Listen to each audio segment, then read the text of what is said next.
নাতির হাতে খুন হয়েছে দাদা। ঘটনাটি ঘটেছে বগুড়ার শেরপুর উপজেলার ভবানীপুর ইউনিয়নের চণ্ডীপুর এলাকায়। দর্শক, আজকে সকাল ৮টায় নাতি রানা তার দাদা সাবান ফকিরকে হত্যা করে।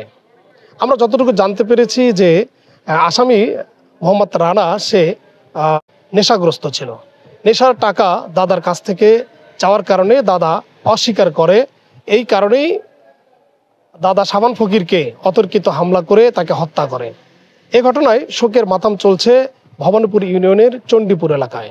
সকালবেলা আসছে হলে আর ভাই টেকা চাইছে ওর থেকে রানা টেকা চাইছে দেয় নাই, না দেওয়ার জন্য একবার মারছি। মারার পরে আবার যাবে নিয়েছিল হলে আমাকে ডাকবেন ডাকে নিয়ে দেখবে যাওয়াতি ওই যে চেয়ারম্যানের বাড়ির সামনে পুরো ধরিয়া বাড়িয়েছি, বাড়িতে মেরে ফেলে দিয়েছি।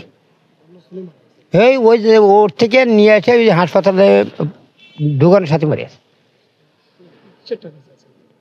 আর নেশা করে 26 বছর, বিয়ে করছিল কিন্তু বউ থাকলো না। তো আমরা চাইতেছি যে ওর শাস্তি হোক, বিচার হোক। তাছাড়া মানে যে প্রায় দিন প্রতিদিনই মানসিক মারে, মানসিক বেড়ে এক বেড়ে ওয়াক বেড়ে এক সেনাবাহিনী সিনকে গোসবটা বাড়ি ওই পরশু দিন, আবার কালকে এক সিএনজি এলাক বেরিয়েছি।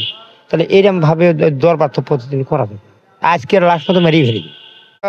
হচ্ছে যে লোক মারা গেছে তার নাতি আপনার সকালবেলা নেশার জন্য টাকা চাইছে, চাওয়ার পর না দেওয়ার পর এই টাকা মনে করেন তাক ধরে মারধর করার পর মানে প্রতিবেশী যারা ছিল তারা ছেড়ে দেওয়া হয়েছে। দিয়ে সেরা মনে করেন যে তাই অন্য সাইড দিয়ে আবার ডাক্তারের কাছে যাবেন নিচে আমরা ফাঁকার যাওয়া হেরা ধরে মনে করেন যে মাথার পিঠে মেরে দিছে।